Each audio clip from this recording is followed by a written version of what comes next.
Well, after 2 weeks of drama with directors leaving and passing on this project left and right, the wait is, unfortunately, finally over, and Marvel has officially locked in a director for their upcoming film, Ant-Man. And say it ain't so, Marvel. Say it ain't so. The director they have chosen is Peyton Reed, and this is a choice that came from beyond left field. He wasn't in the conversation with the first set of directors on the shortlist, which featured Adam McKay, Rawson Thurber, and Ruben Fleischer, and after all three of them passed on this project, he wasn't even on the recent second lineup of the shortlist, which featured Nicholas Stoller and Michael Dowse. All 5 of these men respectable directors. So, like the black goo in Prometheus, Reed came out of nowhere and was rumored late last night as a frontrunner for this project, only to be confirmed as the official director earlier today. And this choice, quite possibly, may be the worst choice of any name that was thrown out there for this film. Reed's director's credits include such box office gems like Bring It On, The Breakup, and Yes Man, none of which include any type of action scenes in them. So, like Tony Stark said in The Avengers, let's do a headcount here. You now have a schlocky, lighthearted, rom-com comedy director who's taken over for this project with 0 experience in action, 0 experience with building a franchise, unless you count the 4 cash grabs that came after Bring It On, which, by the way, he actually didn't even have any part of. I mean, not even a producer's credit. And he's never been given a budget of over $70 million. But all of these issues and lack of experience pale in comparison when compared to the biggest and most jarring problem of them all, which is simply the man hasn't directed a film in over 6 years. Wait,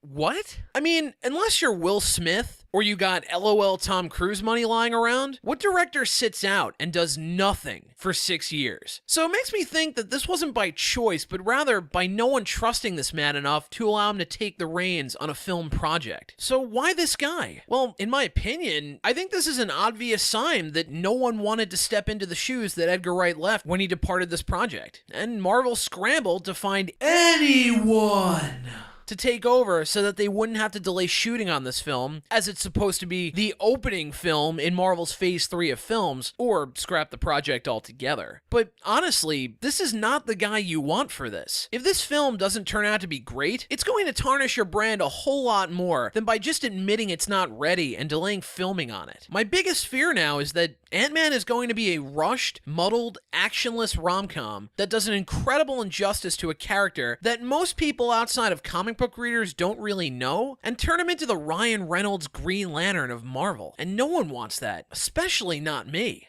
As always, thanks for watching, and to be kept up on more news like this throughout the week, keep it right here at Big Man Rants by subscribing to this channel, as well as following me on Facebook and Twitter at Big Man Rants. Be sure to check out my weekly news rundown every Friday, where I bring you the latest news stories from the realms of comics, movies, video games, and television, and go ahead and check out the other videos on this fine channel.